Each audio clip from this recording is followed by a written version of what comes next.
Good afternoon, everyone, and welcome to One Police Plaza, home to the greatest police department in the world.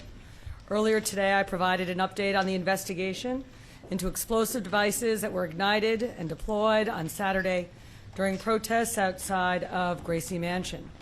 We can now share that federal charges have been filed in the Southern District of New York against two individuals, Amir Balat and Ibrahim Qayyumi, in connection with that attack.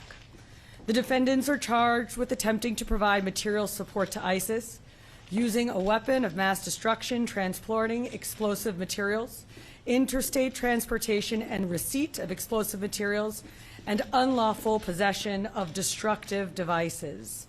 The complaint sets forth the factual allegations supporting those charges. As alleged in the complaint, the defendants were inspired by ISIS to carry out their attack. There should be no confusion about what ISIS constitutes. It is a designated foreign terrorist organization responsible for deadly terrorist attacks across the globe and has taken credit for mass casualty attacks in Europe, the Middle East, and right here in the United States. And as alleged, both defendants have admitted that they acted on Saturday because of ISIS. As Qayyumi was being placed into an NYPD vehicle following his arrest, a person in the crowd asked why he had done this. As shown on NYPD body-worn camera footage referenced in the complaint, Qayyumi responded with ISIS. And at the precinct, after being advised of his Miranda rights and waiving those rights, Qayyumi said in recorded post-arrest statements that he had watched ISIS propaganda on his phone and that his actions that day were partly inspired by ISIS. The complaint also details statements made by Amir Balat after his arrest. En route to the NYPD precinct, Balat made spontaneous statements without being questioned by NYPD officers that were captured on body-worn camera footage. He said, "This isn't a religion that just stands when people talk about the blessed name of the Prophet. We take action, as well as, if I didn't do it, someone else will come and do it." And later, after waiving his rights, he requested paper and wrote a message declaring in part, "I pledge my allegiance to the Islamic State. Die in your rage, you kuffar."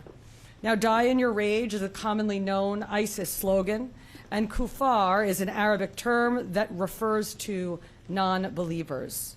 He also told investigators that he had hoped to carry out an attack even bigger than the Boston Marathon bombing, which he noted resulted in only 3 deaths. These statements, as set forth in the complaint, make clear that this was not random violence. This was a planned attack motivated by extremist ideology and inspired by a violent foreign terrorist organization.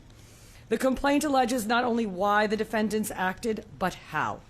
Preliminary testing has determined that one of the devices contained triacetone triperoxide, or TATP, also commonly referred to as Mother of Satan, a highly volatile explosive that has been used in multiple terrorist attacks over the last decade. As we have previously discussed, the NYPD identified a vehicle yesterday on East End Avenue that was linked to the defendants. Inside that vehicle, investigators recovered handwritten notes referencing TATP explosive and listing chemical ingredients for the type of explosive device used by the defendants on Saturday. Make no mistake, what happened this weekend was incredibly dangerous, and the ongoing investigation will be exhaustive. From the first moments of that investigation, the NYPD has been working seamlessly with our federal partners, many of whom have joined us here. In particular, the FBI's Joint Terrorism Task Force, which includes NYPD detectives, working alongside federal agents. They have been at the center of this investigation. Members of the FBI and the Joint Terrorism Task Force, including NYPD task force officers, have executed search warrants at Qayyumi and Balat's residences in Pennsylvania. Another important note, the two defendants arrived in New York City roughly 1 hour before they were arrested. According to our investigation, they crossed the George Washington Bridge with a license plate reader ping at 11:36 a.m. on Saturday, parked in front of 48 East End Avenue between 81st and 82nd Streets at 12:05 p.m., and walked to the protest. They ignited and threw the devices at approximately 12:15 p.m. and were immediately arrested thereafter. I want to thank our great United States Attorney Jay Clayton for his extraordinary partnership, as well as the prosecutors from SDNY for everything that they do, especially for their work on this investigation and their forthcoming prosecution. I also want to thank the FBI, especially James Barnacle, Assistant Director in charge of the FBI New York Field Office, and Rob Cassane, the FBI's Special Agent in charge for counterterrorism, as well as the Joint Terrorism Task Force. We are grateful always for the FBI agents and Assistant U.S. Attorneys who have been working around the clock with us since Saturday. Finally, and most importantly, I want to recognize the members of the NYPD who responded on Saturday and in the hours that followed. The officers assigned to that protest who ran toward a lit, improvised, explosive device, the bomb squad technicians who secured and analyzed the devices, the detectives and analysts who worked through the night to develop this investigation, and the countless members of service who helped ensure the security of the people of New York City during a very tense and dangerous situation. The NYPD remains on heightened alert, and our mission is simple, and that is to keep New Yorkers safe. That responsibility belongs to the nearly 35,000 members of this department who stand watch over this city and who are prepared to respond whenever and wherever danger appears. On Saturday, we saw that commitment in action. Thank you. Now I will turn it over to our United States Attorney, Jay Clayton.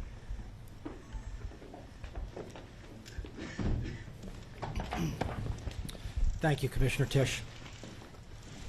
I'm very proud to be here today with Commissioner Tisch and Director Barnacle, representing this joint effort to keep our city safe.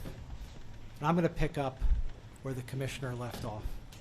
I watched the video of New York Police Department officers running to the danger, knowing that these might be explosive devices, knowing that they might explode. That is the kind of commitment that makes this city great. Thank you. Thank all your officers. It's tremendous. It makes me so proud as a New Yorker.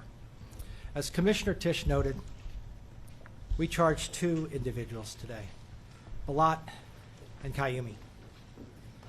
They are charged federally with 5 counts: attempted provision of material support and resources to a designated foreign terrorist organization, use of a weapon of mass destruction, transportation of explosive materials, interstate transportation and receipt of explosives, and unlawful possession of destructive devices.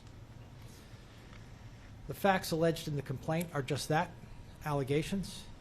In our great system of justice, they must be proven, and the defendants have the presumption of innocence. Commissioner Tisch did an exceptional job outlining the facts alleged in the complaint. These were ISIS-inspired actions. And it is chilling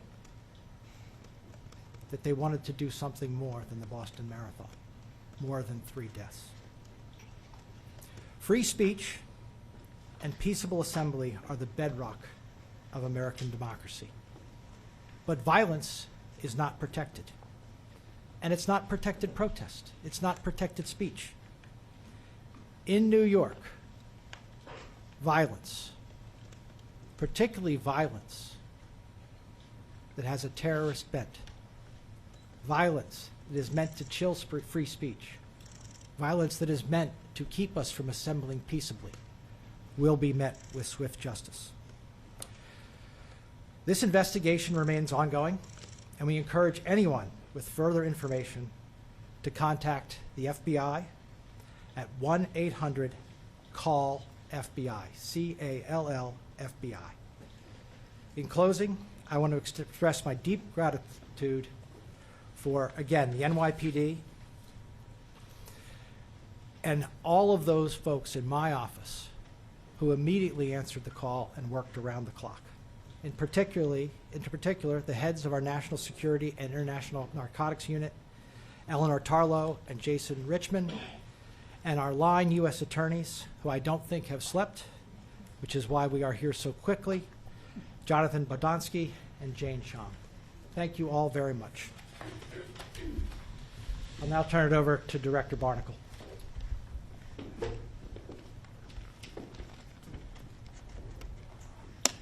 Thank you, U.S. Attorney Clayton. My name is James Barnacle. I'm the Assistant Director in charge of the FBI's New York Field Office.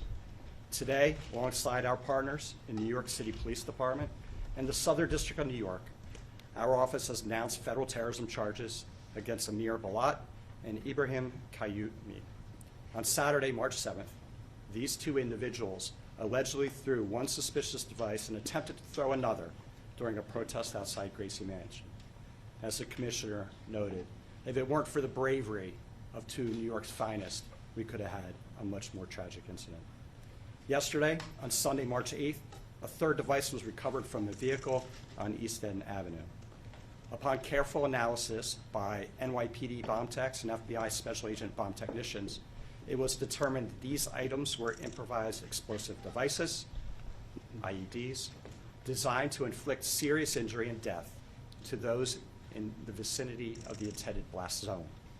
Both subjects have stated they were inspired by ISIS, a designated terrorist organization, to conduct this attack. Balat and Kayyoumi sought to incite fear and mass suffering through this alleged attempted terror attack in the backyard of an elected city official. This weekend was just another example of the elevated threat environment we're currently living in. Let me be clear. The FBI will not tolerate those who use violence against targets in New York City to broadcast their terroristic ideologies. This would not have been possible. The outcome we're talking about today would not have been possible without the FBI's New York Joint Terrorism Task Force, led by Special Agent in Charge, Rob Hussein. Our Special Agent bomb technicians, as well as our partners at the NYPD and the Southern District of New York.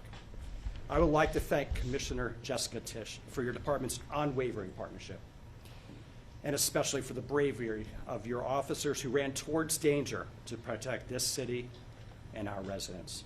Thank you, U.S. Attorney Clayton, for your team's determination to bring weighty criminal charges against these defendants and hold them accountable for the reprehensible actions from this past weekend.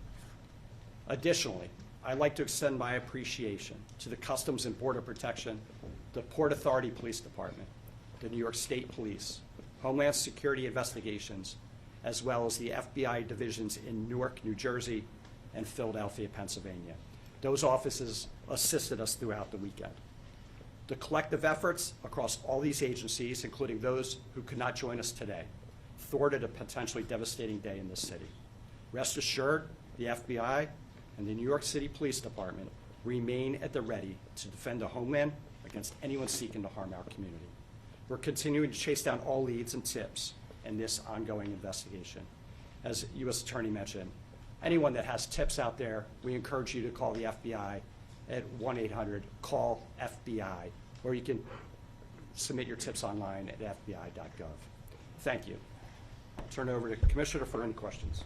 All right, so we will now take any questions you have on topic only, please. We will do our best to answer, but as I mentioned at the earlier press conference today, we may be limited in some of the things we can say because we don't want to say anything that will in any way make these fine prosecutors' work more difficult. Thank you, Commissioner. Again, we do on-topic questions. Go to Gloria first. Thank you very much. I hear what you said about what the individuals stated regarding ISIS, but do you have any information yet about whether they were self-radicalized or actually recruited by ISIS? And is there anything you can say about whether they were targeting anything or any person specifically? The mayor said earlier today that it was known this protest was going to take place for about a week. So did they come here specifically to target that group, or were they targeting the mayor, any other group? So we're not going to be able to answer the first question at this time for the reasons I stated earlier. It is clear that they showed up in front of Gracie Mansion for their planned counter-protest in response to the original protest that was planned by a Jake Lang affiliated group. So your name is the mouse? Or Bloomberg News. Both of these suspects have extensive Middle East travel histories, which may be inconsequential. They both are Middle Eastern. How are you squaring that with this attack? And then secondly, can you just talk about the nature? These are two young men, not even 21, and the nature of radicalization reaching young people. So on the first part of your question, we're not able to answer that at this time, although, of course, as part of our investigation, we are aware of international travel. And I'm going to ask Rebecca Weiner, our Deputy Commissioner of Intel and Counterterrorism, to talk about radicalization of youth. Thank you. Thank you. And this is very much in keeping with a trend that we are seeing among ISIS-inspired adherents, both in the country as well as throughout the West. Younger and younger individuals who are radicalizing and mobilizing to violence. And this is taking place against the backdrop of social media, the dynamics of online culture. It's not limited to ISIS, it's across the ideological spectrum. Younger people mobilizing to violence, something we're tracking very closely. We're going over here next to CBS. Have any of, Jerika Duncan from CBS News. Had any of these two individuals been arrested before? Do they have any type of record? And how much time are they facing? And if I could get a third question in, can you describe how destructive those devices could have been? How many people could have been impacted if they were successful? So I believe that the two individuals in question do not have criminal histories or criminal backgrounds. And Rebecca, if you could explain more about that IED and TATP specifically and what it was capable of. As the Commissioner mentioned, TATP is highly dangerous and extremely volatile. And the NYPD and FBI bomb squads and bomb technicians did do controlled detonations of the two IEDs from the protest, which revealed a significant explosion. It's really important to note that had these IEDs functioned the way the perpetrators allegedly wanted them to, they could have caused death, destruction, extremely dangerous compound, an extremely dangerous place deployed. Marco? For Commissioner Tisch, and I think also for Commissioner Weiner, what was the assessment of this event in the days leading up to it in terms of your concerns, A and B?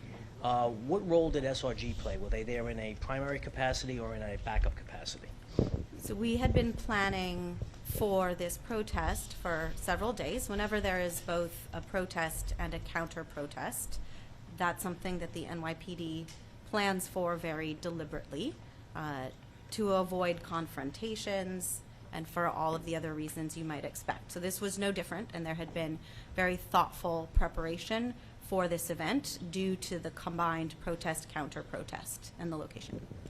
And I can just answer the question about SRG. SRG was in the area of the protest. They were there on in a backup capacity. We often have SRG around in an area if we think that it has the potential to get heated, so they were there. They were brought in after mayhem, as soon as mayhem ensued. How do you make that assessment? We got to keep moving, Rocco. Apologies. How do you make that assessment? Our commanders on the ground will make the assessment about when to call in SRG. But certainly with this protest, we did have SRG on standby and prepared because we thought it had the ability to get interesting, given who was there. Thank you. Marina, sorry. You got it. Commissioner, Joe Marino, New York Post. Commissioner, are you looking at changing your posture towards policing protests, given the fact these two individuals were not known to you?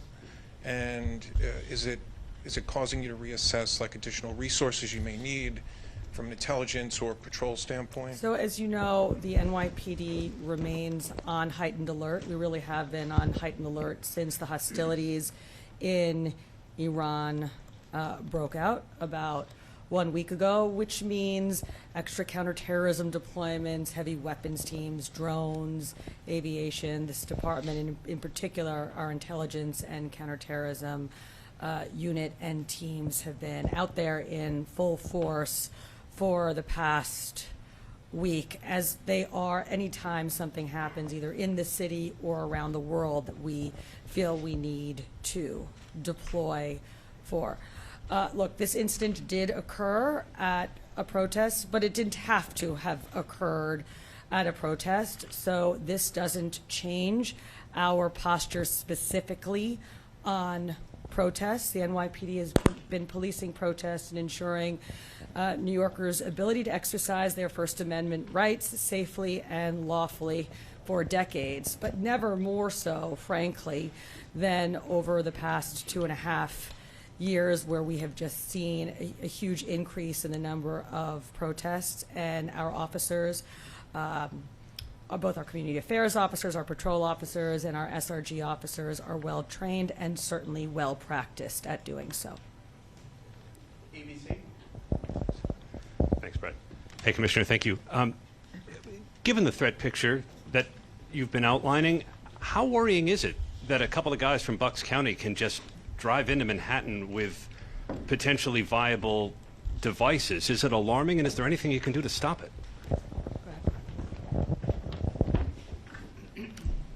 Thank you. So when we talk about heightened threat environment and when we talk about lone actor threat, this is another incredibly sobering reminder. We had one just a week ago in Austin, Texas. And that's the reason that we surge our personnel, as the Commissioner just mentioned, we've been doing since the onset of the war overseas in Iran for the last 10 days, to harden targets. Of course, some individuals will mobilize to violence without tripping the wires that we extensively set. And in that point, then it is the bravery of our officers who contend with a threat as it's unfolding on our streets, and in this case, incredibly bravely. And I would just add, there's a few pieces to this, right? There is our intelligence and counterterrorism operation, and I have to say, there is no other city in the world that has an intelligence and counterterrorism capacity quite like the NYPD's. But then, as Deputy Commissioner said, we also have our well-trained officers on the ground doing deployments to catch anything. Okay, we have time for one more question. We'll go to Tony over here, Newsday. Tony DeStefano, Newsday. I guess this is for Commissioner Weiner. The two devices, were they both assayed as being TATP? I can do it. The Assistant Director talked of the third device being an improvised explosive. Was that also known quantity of TATP or something else? So let's talk about the first two devices first. They were both brought on Saturday to Rodman's Neck, where our bomb technicians and FBI experts looked at them jointly. We assessed quite comprehensively one of the devices, and we determined that that device contained TATP.